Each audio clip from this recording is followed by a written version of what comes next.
Bismillahirrahmanirrahim. Assalamualaikum warahmatullahi wabarakatuh. My name is Kamaliah Izzati Binti Alipin, Matric Number 1192624.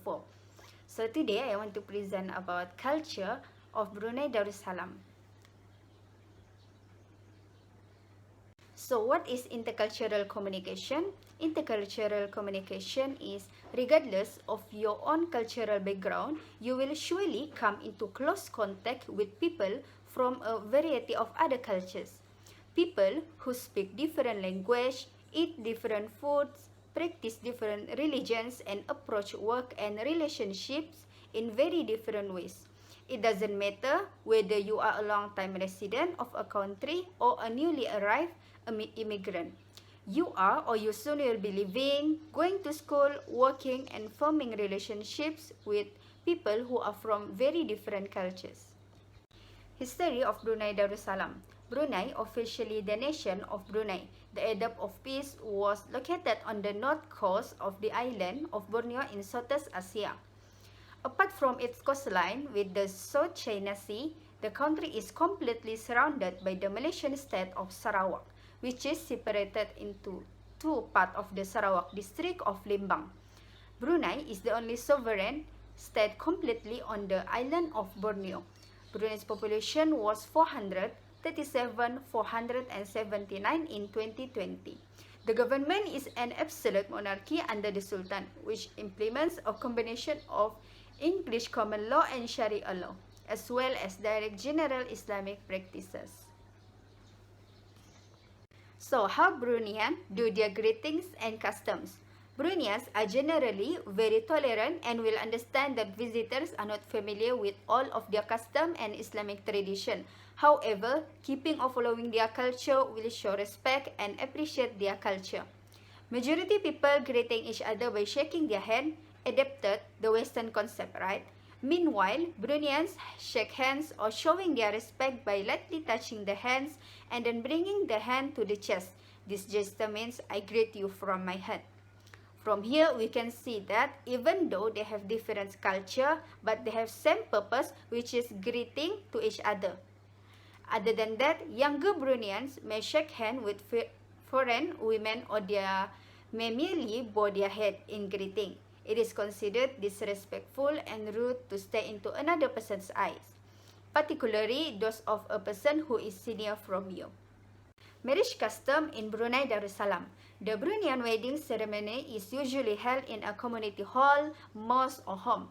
The groom parents inquire about the prospective bride's status for matrimonial alliance. It's mean like if the bride still uncommitted to any other alliance, then their official engagement ceremony will be held for commitment for marriage called mengagai or berjarum-jarum. The groom also offers touring called pembuka mulut. Meanwhile, the groom side puts some requests which are called hantaran.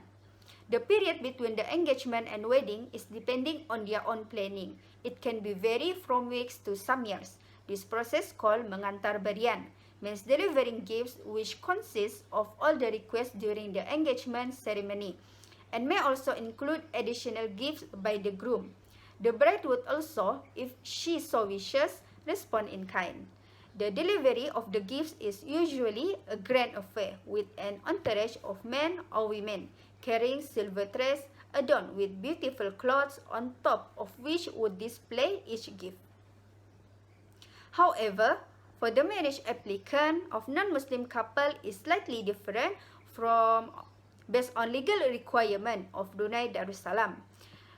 First of all, an applicant must be more than 18 years old, reside in Brunei Darussalam for a minimum period of 14 days and not to be married to any other third party. The marriage are solemnized only for 2 days and 2 places which are on Thursday morning in Kuala Belait and Saturday morning in Bandar Seri Begawan. Other than that, the Bruneian cloth fashion style is slightly different from another country for men. The Bruneian men wearing baju Melayu when they attend marriage solemnization. None of them wearing t-shirt or baju batik. But for Bruneian women, same like Malaysia, which is baju kurung. Besides that, when they are having a marriage, they are usually spot only one time to eat together. For example, all the guests only eat at one time. Let's say they had set the time on 11 a.m. So all the guests can only eat at that time. Besides that, the way they set the table also different. They arrange the table like square arrangement and not mix the guests between men and women, even though they had the event in the hall, home, or whatever place is it. After the event, the guests can grab the food as much as they want. To conclude, intercultural communication is something that we can learn about the other culture, either communication between people of different national cultures, races, ethnic groups, religions, nations, genders, and between smaller cultures existing within the larger culture. Intercultural communication also should be improved by interact successfully through prepare yourself, reduce ethnocentrism, confront your stereotypes, increase mindfulness, avoid attribution, and recognize differences. That's all from me. Thank you.